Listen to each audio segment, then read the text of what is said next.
महावैष्णव संत श्रेष्ठ ज्ञानेश्वर भगवान आणि याचा दिवस सांगतेचा. सांग झालं म्हणजे अंग धरतं.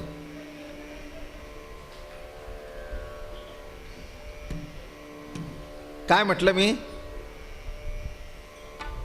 असंगाशी संग घडला तर अंग धरत नाही, पण ज्याच्याशी संग घडावा अशाशी संग घडला तर सर्व सांग होतं. आणि असा आजचा सांगतेचा परिपूर्णतेचा दिवस. बर का, नको त्याची संगती कडली तर आयुष्य असंग, असंगाशी संग. म्हणून सांगता त्याला म्हणता येते. हे बघा, दोन मुलं बाळ झाली, संसार चांगला झाला, नातवंड झाली, संसार सांग झाला, काडीमोड झाली, काय झालं? सांग आणि असंग. तेव्हा या 15-16 वर्षाचा कार्यक्रम या वर्षापुरता तरी सांग धरला, सांग झाला आणि पुढच्या वर्षाकरता अंग धरायला सुरुवात केली. काय म्हटलं मी? पुढच्या वर्षाकरता तात्या आले आमचे. हे सगळी मंडळी त्यांची तब्येत बरी नसताना सुद्धा तात्या आले. आमची सगळी बाकीची मंडळी तर रोज आहेत. मामा आप्पा ही सगळी दगडूशेठची प्रेम करणारी मंडळी. आणि म्हणून मोठ्या आवडीने त्यांनी सांगितलं की बाबा महाराजांनी आयुष्य आहे तिथपर्यंत करावं. नाही, करणारच आहे. काय प्रश्न आहे? नाही का? मला वाटतं जन्माला येऊन करण्यासारखं असेल तर एवढंच आहे. असं म्हणता येईल, धरील या जन्माचे सार्थक झाले, तुम्ही अवलोकिले कृपा दृष्टी. धरील या जन्माचे सार्थक झाले, नाही का? हे बघा, जन्माला येतो तो मरावाच लागतो, पण मरताना समाधानाने मरणं हे महत्वाचं आहे. माझं बोलणं कळलं का? कोण मरत नाही आणि कोण अजरामर झाला?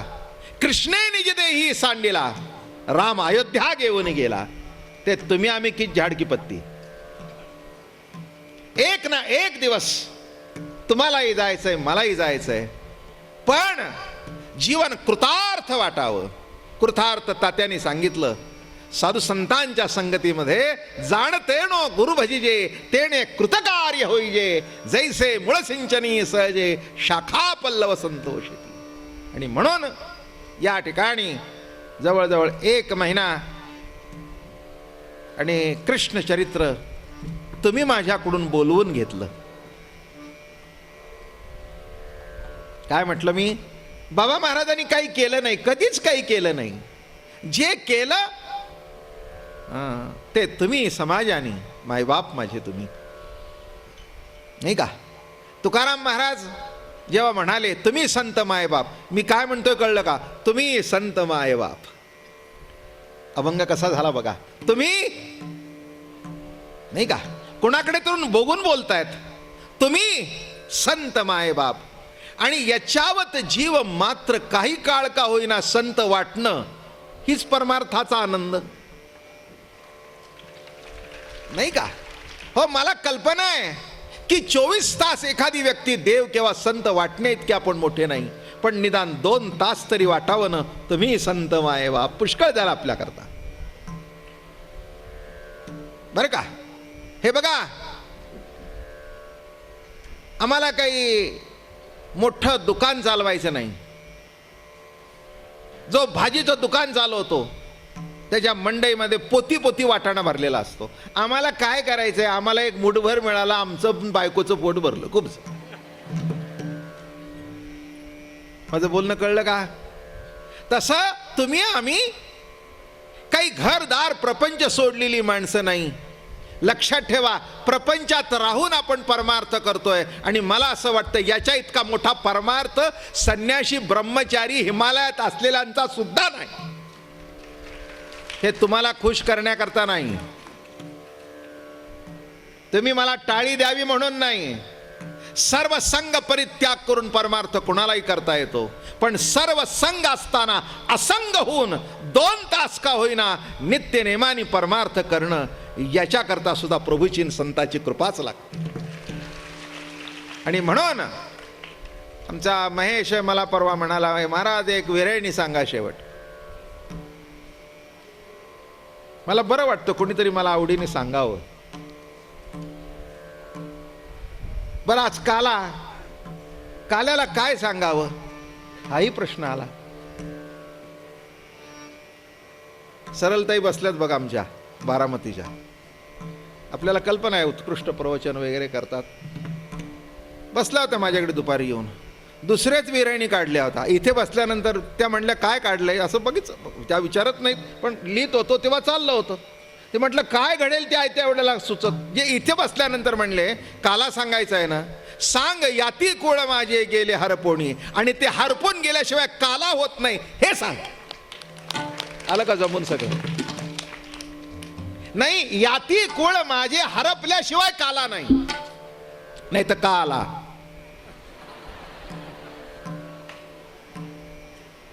काय म्हटलं मी? याती कुळ हरपल्याशिवाय काला नाही, नाही तर का आला. उगीच जागा अडवली महिनाभर.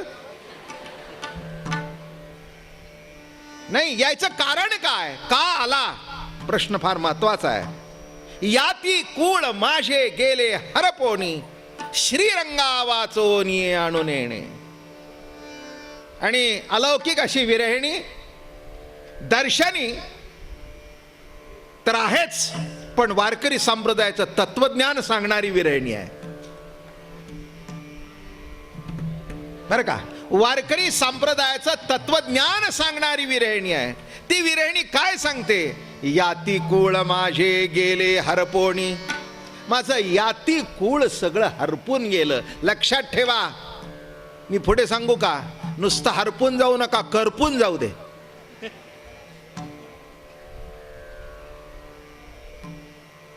बरं का. जे हरपलाय ते कधीतरी सापडतं, कधीतरी उगवतं, पण एकदा जळल्यानंतर पुन्हा बीज भाजोनी केली लाही आम्हा जन्म मरण नाही. बरं का. एखाद्या जळल्यानंतर बीज पुन्हा उगवत नाही. तसं आमच्या अंतःकरणामध्ये मी अमकाय का मी तमकाय, याती कुळ. आता ज्यांनी संप्रदाय स्थापन केला ते जर सांगतायत, तर त्याचं अनुकरण करणाऱ्यांनी किंवा त्या पंथाने वाटचाल करणाऱ्यांनी काय करायला पाहिजे हे मी सांगण्याची गरज नाही. कोणची याती, कोणचं कुळ, काय काला आहे. कुळ जाती वर्ण हे अगवेच्य प्रमाण झाला काला. हा ज्ञानेश्वरीतला काला. ज्ञानेश्वरीतला काला काय झाला? कुळ जाती वर्ण हे अगवेच्य प्रमाण. अरे अर्जुना, कुठे जन्माला आला हे महत्वाचं नाही. राजआज्ञेची अक्षरे पडती देत सामासाठी, त्या सामासाठी जोडती सकळ वस्तू. अरे एका चामड्यावर राजआज्ञेची अक्षर पडल्यानंतर त्या चामड्याने सोनं विकत घेतो, नाही का. काय सगळी गंमत आहे, नाही का. एक कागदाचा तुकडा, त्यावेळेला चामड्याचं नाणं असलं पाहिजे हे दिसतं त्याच्यातून.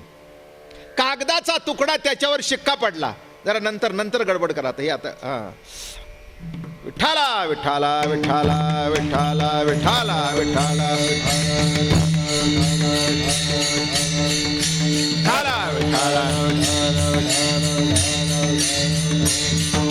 हे जे न्यायचं आहे ना खाली, ते आपलं काल्याचा अभंग आरती बिरती होणार आहे, त्यावेळेला वेळ मिळेल. जरा मध्ये गडबड केलं की मग माझंही आणि समाजाचंही चित्त विचलित होतं. उघडच समाधी हरिकथा सोहळा, हा हे वैशिष्ट्य आहे हरिकथेचं. तेव्हा नीट लक्षात या, काय म्हणाले की एका चामड्याच्या तुकड्यावर राजाचा स्टॅम्प पडल्यानंतर काय आश्चर्य, त्या एका तुकड्याची किंमत काय? ते म्हणले 1000. अरे,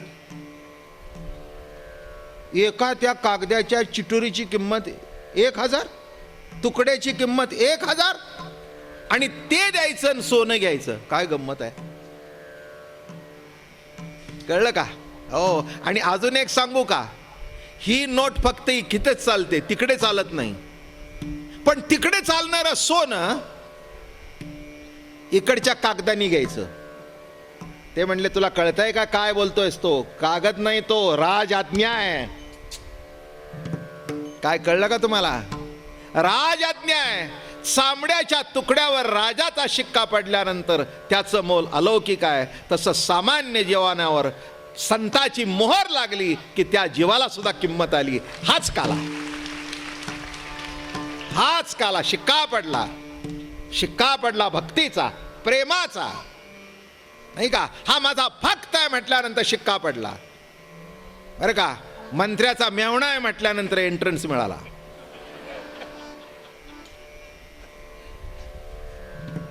मुलाला एंट्रन्सच नसतो, तो कायम बापाच्या खुर्चीवर बसूनच काम करत असतो. कळलं का? पण साधी ओळख सांगितली तर एंट्रन्स. मग चामड्यावर राजाचा शिक्का पडला तर एवढा मोठा. मग आम्ही माळ घातली. माळ घातलेल्या दिवशी शिक्का कुणाचा पडला? ज्ञानोबा तुकोबा. अरे काय भाग्यवान आहात तुम्ही. ज्ञानोबा तुकोबाची मोहर जेव्हा तुमच्या जीवनामध्ये प्रगट झाली तेव्हा तुम्हालाही किंमत आली, मलाही किंमत आली. नाही तो कोण कुणाला विचारतो बाबा. कळला का काला काय तो? याती कुळ माझे गेले हरपोनी. काय इथे वारकऱ्यात प्रश्न विचारायचा नाही, तुझं आडनाव काय, तुझी जात कोणची. तुम्ही जात विचारली की तुझी जात कळली. माझं बोलणं कळलं का? हो. म्हणजे एवढ्या वर्ष परमार्थ करून अजून जातीतून बाहेर पडला नाही. अरे पड बाहेर याच्यातून. ब्राह्मण का, क्षत्रिय का, वैश्य का, शूद्र. ज्ञानोबा तुकोबा नाथ बाबा यांनी जर याचा विचार केला असता तर हा एवढा मोठा काला घडला नसता. फार मोठी फलश्रुती आहे. याती कुळ माझे गेले हरपोनी. नाथ महाराज तर फार सुंदर लिहितात. ते म्हणाले सुवर्ण विष्णू सुवर्ण श्वान, एक पूज्य एक हीन, पण विकुजाता मोल समान, निंद्य वंद्य आत्मत्वी तैसे. काय लिहितायत नाथ बाबा. आणि एक लक्षात ठेवा, हे येरा गबाळ्यांनी लिहित नाही बरं का. हो. ज्याला शास्त्र माहिती आहे, ज्याचं शास्त्राध्ययन झालंय, संस्कृत उत्तम आहे, इतकं उत्तम संस्कृत की एकादश स्कंदावर टीका लिहिली. माऊलींच्या अवतारामध्ये गीतेवर, त्याच्या अवतार पुढच्या म्हणजे दशमस्कंदातली जी गीता त्याच्यावर लिहिली. आणि पुढच्या अवतारामध्ये एकादश स्कंदावर टीका लिहिली. संस्कृतचे गाडे अभ्यासक, विद्वान आणि महान भागवत, महान भागवत काय लिहितात. अरे बाबा, सुवर्ण विष्णू सुवर्ण श्वान, एक पूज्य एक हीन, पण विकुजाता मोल समान, निंद्य वंद्य आत्मत्वी तैसे. झाला काला.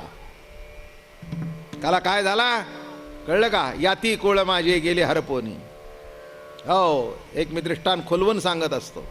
एकाकडे सोन्याचा विष्णू होता. सोन्याचा, जे वेळ सांगत नाही, बराच वेळ होऊन जाईल मग, बरं का. सोन्याचा विष्णू होता. सोन्याचं कुत्र होतं. कुत्रवाला नंबर 1 ला उभा होता जवेरी बाजारात, सोनाराच्या पेढीवर. त्याने ते कुत्रं दिलं. त्याने ते वजन केलं, लावलं, तंगडं घासलं त्या कुत्र्याचं. अहो, लहानसहान कुत्रं नव्हतं ते, जमलं 25 तोळ्याचं कुत्रं होतं. ते असं घेतलं, त्याने घासलं. आता 25 तोळे म्हणजे किती झाले बघा की. काय लगेच कॅश हातात नव्हती. टच बघितला ते म्हणले फार जुनं सुचतं बरं का, 100 नंबरी. वा, बसा म्हणले साहेब बसा. तितक्यात मागे विष्णूवाला होता. त्याला नड पडली म्हणून त्यांनी बापाचे देव मोडायला आणले. हे चालतं बरं का जगात. याच्यात आश्चर्य करण्यासारखं काही नाही आहे. अहो, वर्षाला माझ्याकडे 5-50 पुस्तकं येतात, ज्ञानेश्वरी आणि भागवत. फिक्स्ड डिपॉझिट कोणी पाठवली नाहीत माझ्याकडे. तुम्हाला कळलं नाही? हसला का नाही तुम्ही? दुःख नाही कळलं? इतकं अवघड बोललो मी. लक्षात ठेवा महाराज, ही आमच्या वडिलाची ज्ञानेश्वरी तुमच्याकडे राहू द्या का? आमच्या वडिलाचं भागवत तुमच्याकडे राहू द्या. आमच्या वडिलाचा तुकाराम महाराजचा गाथा आमच्या उपयोगीचं नाही बरं. तेवढे FDR पण दे पाठवून माझ्याकडे. बोलणं कळलं का? गाथा उपयोगीचा नाही, ज्ञानेश्वरी उपयोगीची नाही भागवत उपयोग. आणि आम्ही याचं काय करणार? तुम्हाला एक गंमत सांगतो. मुंबईला होतो अप्पा आणि माझ्याकडे एकाने शेंगदाणे आणून दिले. ते शेंगदाणे एकनाथी भागवताच्या कागदात बांधलेले होते. मग त्या बाईला मी विचारलं, कोणतरी होतो दोघं, कुठून आणले? ते म्हणले दुकानातून. ते रद्दी. म्हटलं मला दे. तू रद्दी म्हणतोस, 10 रुपये घे. अहो म्हणला 10 रुपये किंमत नाही, तुला दे ना. म्हटलं बाबा आता त्याला काय सांगू? विकणाऱ्याला कळलं नाही तर चणे भरणाऱ्याला कसं कळेल? माझं बोलणं कळलं का? विकणाऱ्याला कळलं नाही की हे भागवत आहे, तर तो तर तिकडचा उत्तर हिंदुस्थानचा भैया चनाचोर.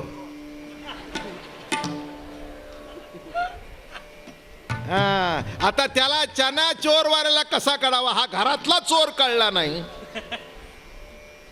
माझं म्हणणं नीट लक्षात घ्या. आणि मग ते विष्णू आल्याबरोबर त्यांनी ते, माफ करा शब्द नीट वापरतो, कुत्र्याचं तंगडण विष्णूचे चरण, त्यांनी ते असे घासले 100.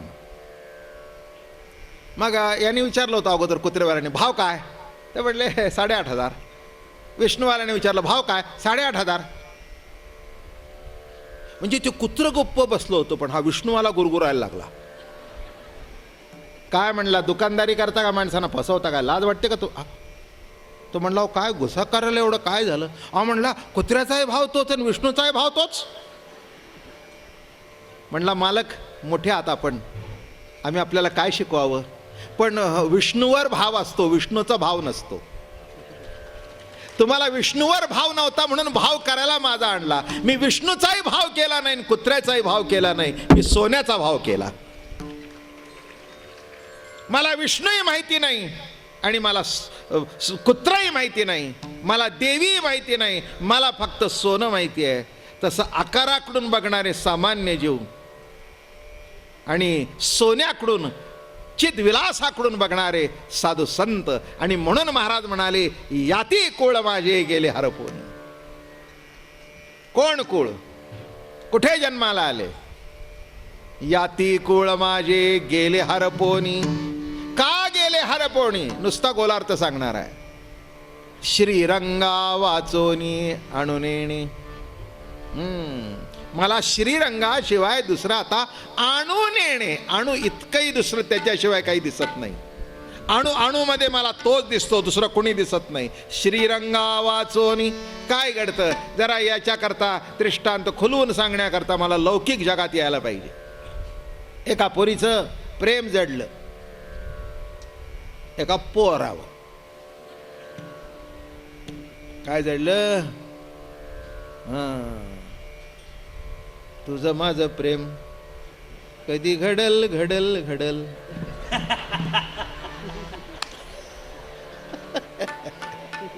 हे आजचं गाणं नाही, 60-70 वर्षापूर्वीचं आहे.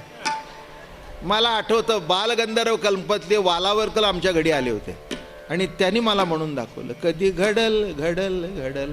मी म्हटलं जेव्हा योग असेल तेव्हा घडल घडल घडल.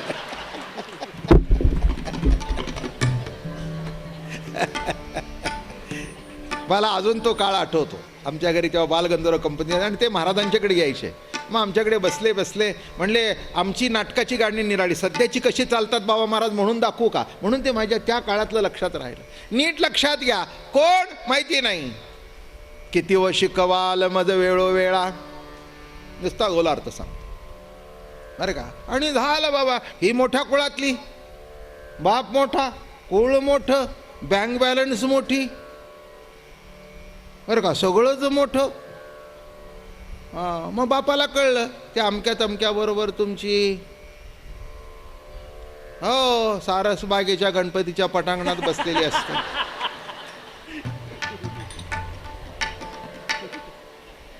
मुंबई असतं तर चौपाटी सांगितली असते. आलं का लक्ष? आता काय सांगू, जिथले तिथल्या गावात सांगितलं म्हणजे केलेली अनुभवी माणसं समोर असतात. कदाचित आता म्हातारी झालेली असतील.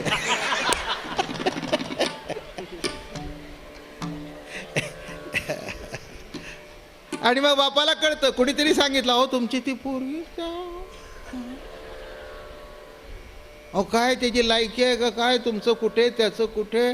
मग बाप म्हणतोय बाग थोबाड फोडेन,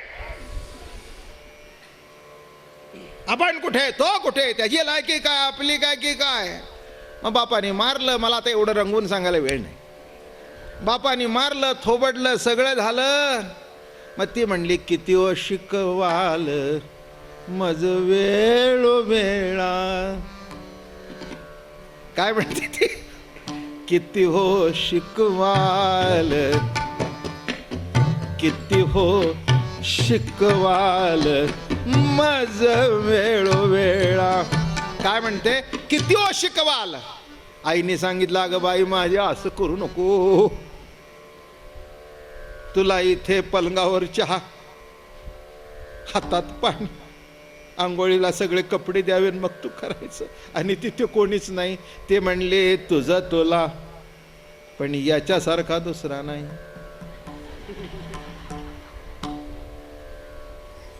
शेंबडं भेटलं तर एवढं प्रेम, नकट भेटलं तर एवढं प्रेम, आणि जी श्रीरंगाबरोबर रातली आहे ही बाकीच्याशी कशी रमामान होणार. कळलं का काय म्हणतायत, याती कुळ माझे गेले हरपोनी. संपलं सगळं. कोणची याती, कोणचं कुळ गेले हरपोनी, का श्रीरंगा वाचोनी.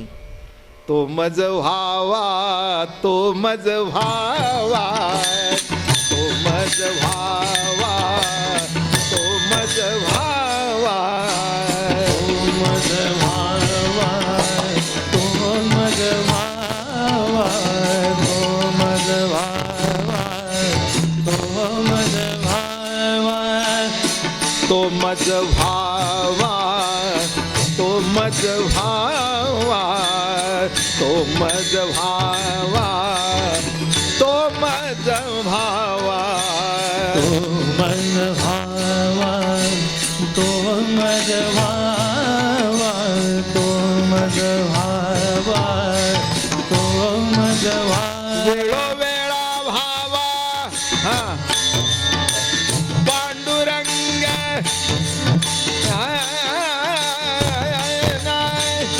वेळोवेळा भावा पांडुरंग, तो मज व्हावा, तो मज व्हावा, तो मज व्हावा, तो मज व्हावा. वेळोवेळा भावा पांडुरंग, वेळोवेळा भावा पांडुरंग, तो मज व्हावा, तो मज व्हावा, तो मज व्हावा, तो मज व्हावा.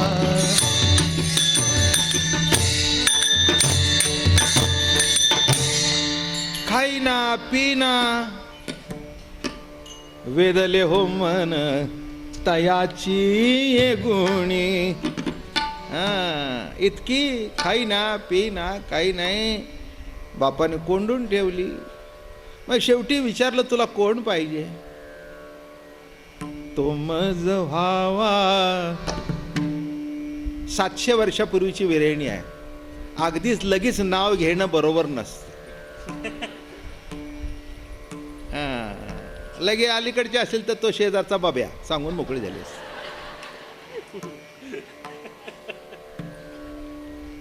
त्यालाही कळलं पलीकडचा बाब्या कोण. तसं पूर्वीच्या काळी घ्यायचं नव्हतं. तो मज व्हावा, तो मज व्हावा. अहो तो कोण. अरे बाबा निवृत्तीनाथ म्हणाले, अरे ज्ञानराजा मला सांग तरी, माझा काही तुझ्या लग्नाला विरोध नाही, पण मला सांग तरी कोण कोण तो मज, तो मज व्हावा, तो मज व्हावा. मग हळूहळू म्हणाले, वेळोवेळा भावा पांडुरंग, तो मज व्हावा, तो मज व्हावा. आता त्याच्याशी एकरूप झाल्यानंतर जी त्याची जात ती माझी जात, जी त्याची याती ती माझी याती. त्याचं लग्न झाल्याबरोबर याती कुळ माझे गेले हर पोनी. नवऱ्याच्या जर कोणी जातीचं इंटरकास्ट मॅरेज झाल्यानंतर ती म्हणते आम्ही अमकी. काय ब्राह्मणाची मुलगी जरी असली आणि मराठ्याबरोबर झाल्यानंतर ती म्हणते आम्ही मोरे. मराठ्याची मुलगी ब्राह्मणाबरोबर झाली ती म्हणते आम्ही कोकणस्थ. मी म्हटलं हे तू कसं काय सांगते? म्हणले बाबा महाराज तुम्ही सांगता ना, ज्याच्याशी लग्न झालं ती आपली जात. बरोबर आहे, बरोबर आहे. लग्न नुसतं काय गेलं, पाठ इकडचा आणि तिकडचा बदलल्याबरोबर सगळं बदललं. जात बदलली, कुळ बदलली, देव बदलली. आम्ही सुद्धा आमचा मूळचा पाठ बदलला आणि समोरच्या पाठावर गेलो. कुणाबरोबर लग्न लागलं? तो मज भावा, तो मज भावा. कोण? वेळोवेळा भावा पांडुरंग. वेळोवेळा भावा पांडुरंग. तो मज भावा, तो मज भावा. हट्ट धरला, खाई ना प्याई ना. बाप म्हणला जा मर मर, जा त्याच्या. पण लक्षात ठेव, काही देणार नाही तुला. पैसा नाही, टक्का नाही, इस्टेट नाही, जमिनीची वाटणी नाही, काही देणार नाही तुला. ती म्हणली हे बघा तुमचं काहीच नको मला. अष्टभोग भोगणे माते नाही चाड.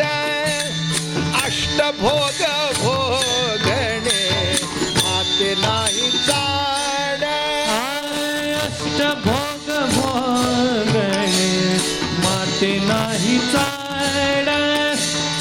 अष्टभोग भोगणे माते नाही चाड. अष्टभोग भोगणे माते नाही चाड. अष्टभोग भोगणे माते नाही चाड. अष्टभोग भोगणे माते नाही चाड. अष्टभोग भोगणे माते नाही चाड. भक्ती प्रेम गोड, भक्ती प्रेम गोड. भक्ती प्रेम गोड याले गे माय. किती शिकवाल मज वेळोवेळा. किती शिकवाल मज वेळोवेळा. भक्ती प्रेम गोड याले गे माय. भक्ती प्रेम गोड याले गे माय. किती शिकवाल मन वेळोवेळा. किती शिकवाल मन वेळोवेळा.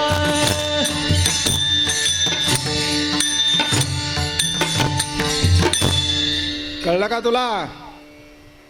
हो, त्याचा हात धरून गेलीस. पैसा नाही, टक्का नाही, काही नाही. लक्षात ठेव, आता 10 खोल्याच्या फ्लॅट मध्ये राहतेस, तिथे 10 बाय 10 मध्ये राहू लागेल. ती म्हणली एक लक्षात ठेवा, तुमच्याकडे फ्लॅट आहे पण प्रेम तुमचं फ्लॅट आहे.